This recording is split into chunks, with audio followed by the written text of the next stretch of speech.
உடைய கேள்வி என்ன? அந்த 7வது கேள்விக்குத்தான் பதில். 5, 6 கேள்விகளை நாம் பார்த்து முடித்தோம். 7வது கேள்விக்கு பதில் ஸ்லோகம் 5 நாம் சிந்தித்தோம் சென்ற வகுப்பில். இப்பொழுது நாம் தொடருவோம். ஸ்லோகம் 5. அந்த காலேச்ச மாமேவ ஸ்மரன் உக்த்வா கலேவரம் யப்ரயாதி ச மத்பாவம் யாதி நாஸ்திர சம்சய என்று நாம் பார்த்தோம். இந்த இடத்துல உபாசனையானது விளக்கப்படுகிறது. இந்த அத்தியாயம் முழுவதும் இந்த கேள்விகளுக்கான பதில். அர்ஜுனன் என்ன கேட்டான்? மரண காலத்தில் உபாசகர்கள் உங்களை நினைப்பது எப்படி? அதாவது பிரயாண கால மரணம் உங்களை நினைப்பது எப்படி என்பது அர்ஜுனுடைய கேள்வி.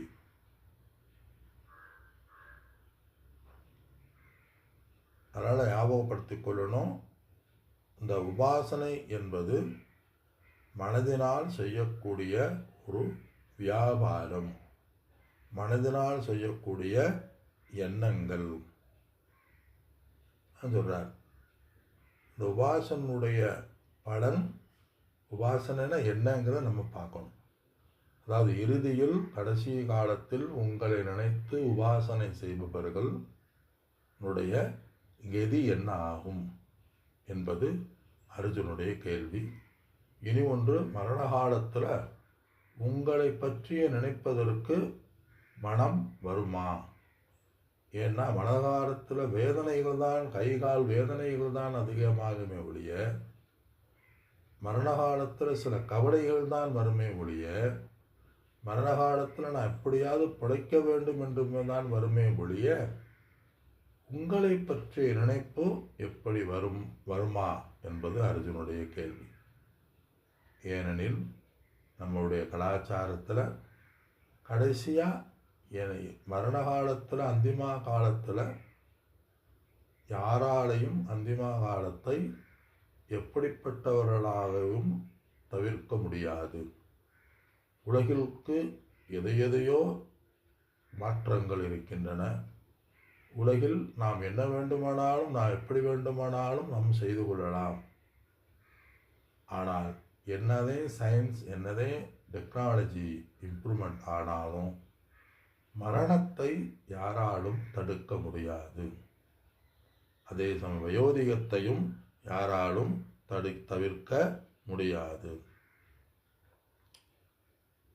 ஆனால் இந்த இடத்துல உபாசகர்கள் 3 விதமான உபாசகர்கள் இருக்கிறார்கள்.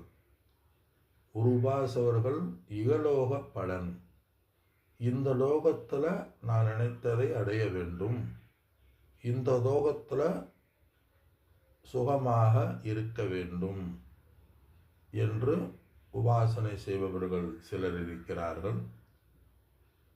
இரண்டாவது, இந்த லோகத்தில் மட்டுமல்ல, நான் இறந்த பின்பும் சொர்க்கம் செல்ல வேண்டும்.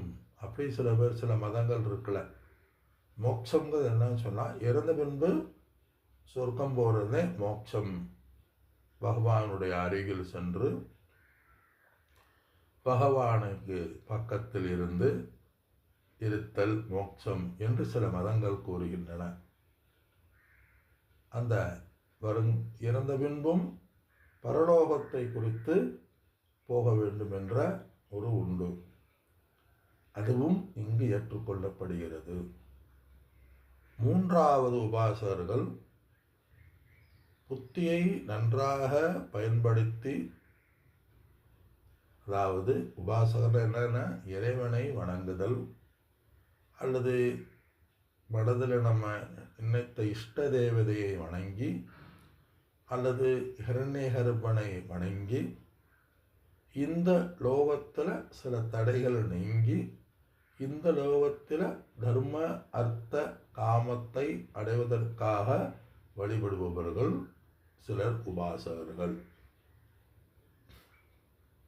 இஷ்ட தெய்வம்னா முருகன், பிள்ளையார், விஷ்ணு, சிவன், காளி, அன்னை, எவ்வளோ தெய்வங்கள் இருக்கு. மனித உருவத்தில் வந்து சாதனைகளை செய்த சில தேவதைகள், அவர்களே நம்ம இஷ்ட தெய்வங்களாகவும் சிலர் ஏற்றுக்கொள்கின்றோம்.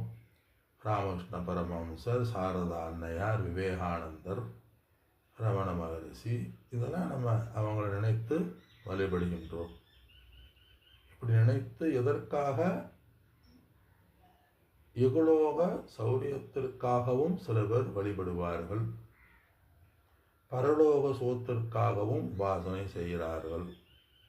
ஆனால் ஏதோ புண்ணியத்தினுடைய வசத்தில் வேதாந்த விசாரத்திற்கு வந்து ஞான யோகத்தை செய்து மோட்சத்திற்கு வந்து ஞான விசாரத்தை சிரவண மனன நித்தியாசனத்தை செய்து மேற்கண்ட 5-6 கேள்விகள் இருக்கல்லவா, அதற்கெல்லாம் பதில் கண்டுபிடித்து அவர்கள் மோட்சத்தை அடைகிறார்கள்.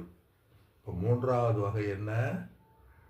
விவேகத்தை அடைந்து சாஸ்திர விசாரம் செய்து மோட்சத்தை அடைகிறார்கள். 4வது வகையானவர்கள் என்ன என்றால், வேதாந்தத்திற்கு வந்து இகலோக பரலோக சுகத்தை நாடாமல் இந்த பிறவியில் ஞானத்தை அடைவதற்கு முயற்சி செய்கிறார்கள், உபாசனை செய்கிறார்கள் அல்லது நிதித்தியாசனத்தை செய்கிறார்கள். ஆனால் அந்த ஞானத்தை அடைவதற்கு ஏதோ தடைகள் அவர்களுக்கு வந்து கொண்டே இருக்கின்றன. குடும்பத்திற்காக, பணத்திற்காக, பதவிக்காக, இல்லை சுகத்திற்காக அவர்கள் இறைவனை நினைக்காமல் ஞானத்தை அடைய வேண்டும் என்று, பகவானை அடைய வேண்டும் என்று முயற்சி செய்கிறார்கள், முமுட்சுக்கள். ஆனால் அவர்கள் இடையில் உயிரை விட்டு விடுகின்றார்கள். அவருடைய மரணகாலம் ஞானத்தை அடைவதற்கு முன்பே இறந்து விடுகிறார்கள். அவர்களை பற்றி தான் இந்த அத்தியாயத்தில் பேசப்படுகின்றது. ஈசன் அதனால் அந்த இடத்துல என்ன சொல்றாரு, பகவான் கடைசி காலத்தில் அந்த பகவானை நினைத்து, அந்த ஈஸ்வரனை நினைத்து தான் உயிரை விட வேண்டும் என்று நாம் ஞாபகப்படுத்தி கொள்ள வேண்டும். இந்த அத்தியாயத்தில் எதை பற்றி பேசுகின்றது? ஞானிகளை பற்றி பேசவில்லை, அஞ்ஞானிகளை பற்றி பேசவில்லை. இந்த இடத்துல ஞானத்தை அடைவதற்கு முயற்சி செய்கின்ற முமுட்சுக்கள் ஞானத்தை அடைவதற்கு முன்பே இறந்து விடுகிறார்கள், உபாசனை செய்கிறார்கள். அவர்களுடைய கதி என்ன? பகவானை நினைத்து உயிரை விடுகிறார்கள். அவர்களுடைய கதி என்ன? மரண காலத்தில் உங்களை நினைத்தால் முக்தி கிடைக்குமா? இதுதான் இந்த இடத்துல பேசப்படுகின்றது. பகவான் இந்த கேள்வி 7வது கேள்வியினுடைய விளைவாக உபாசனை மரணகாலத்தில் பகவான் நினைக்கிறதுக்கு இப்ப என்ன செய்ய வேண்டும் என்று நாம் பார்க்க இருக்கின்றோம். அது மட்டுமல்ல, மரணகாலத்திற்கு பின்பு அவர்கள் செல்கின்ற எந்த வழியாக செல்கின்றார்கள் என்று அந்த தேவதைகள் அவர்களை அழைத்து செல்கின்றது.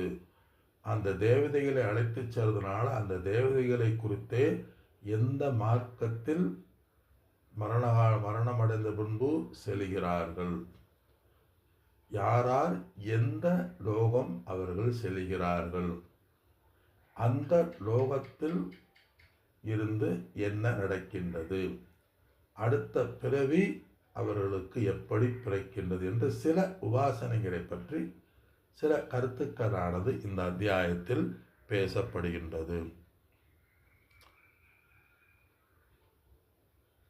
அப்படி நம்ம இப்போ மனசில் என்ன நினைப்போம், மரண காலத்தில் பகவானை நினச்சா நம்ம இறந்த பின்பு என்ன நடக்கிறது, ஆக இப்போ எப்படி வேண்டுமானாலும் நம்ம சௌகரியப்படி இப்போ வாழலாம், மரண காலத்தில் மட்டும் இறைவன் நினைத்து கொள்வோம் என்று நம்முடைய மனம் சொல்லும். ஆனால் அப்படி நடக்காது. இப்பொழுது நாம் என்ன நினைக்கின்றோமோ, இப்பொழுது நாம் எதை அதிகமாக நினைக்கின்றோமோ, இப்பொழுது நாம் என்ன பக்குவத்தில் இருக்கின்றோமோ, அதே எண்ணம்தான் அந்திமா காலத்தில் மூச்சு விடுவதற்கு முன்பு அதே எண்ணம்தான் வரும். புதிதாக இப்பொழுது பகவானை நினைக்காமல் மரண காலத்திலும் பகவானை நினைக்க முடியாது.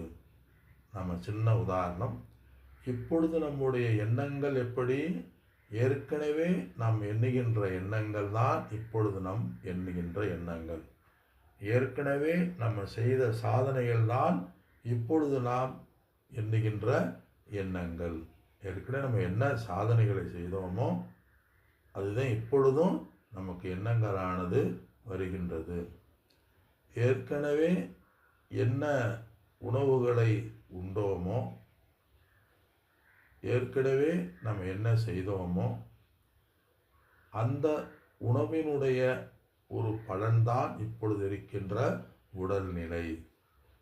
ஏற்கனவே என்ன ஆத்ம சாதனைகளை செய்து கொண்டு இருக்கின்றோமோ, அல்லது இப்பொழுது என்ன சாதனைகளை செய்து கொண்டு இருக்கின்றோமோ, நம்முடைய பழக்க வழக்கங்கள் எப்படியோ அதை பொறுத்து நம்முடைய குணங்களானது மாறுகின்றது.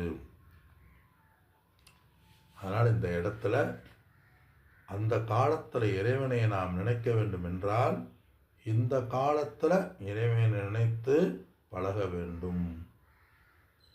ஏன், மரண காலத்தில் அவன் எதை நினைத்து இருக்கின்றானோ அதுதான் அவனுக்கு அடுத்த பிறவியை நிர்ணயிக்கின்றது.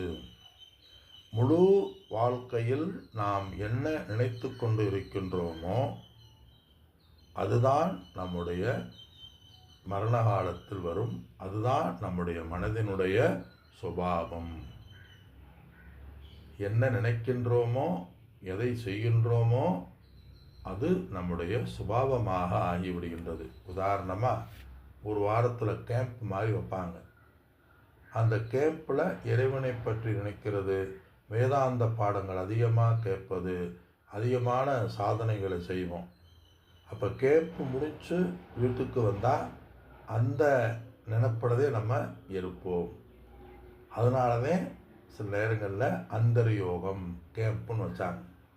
எந்த நேரமும் சாதனைகளை செய்வது, பூஜைகளில் கலந்து கொள்வது, வேதாந்த நினைப்பிலேயே இருப்பது, அதுதான் நமக்கு சுபாவம் ஆகின்றது.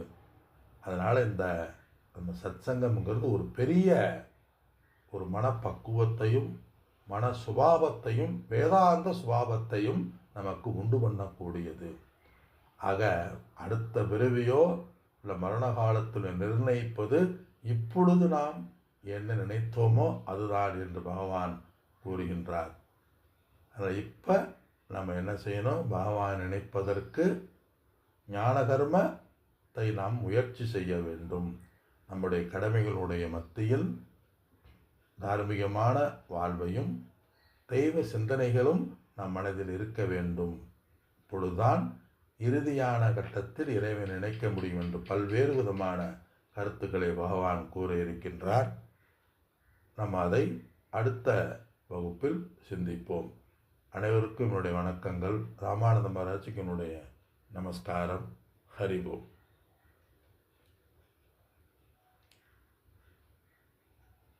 நமோ பகவதே ராமகிருஷ்ணாய தேவாய. சாமி இப்ப சொன்ன மாதிரி நம்ம எல்லாமே நமக்கு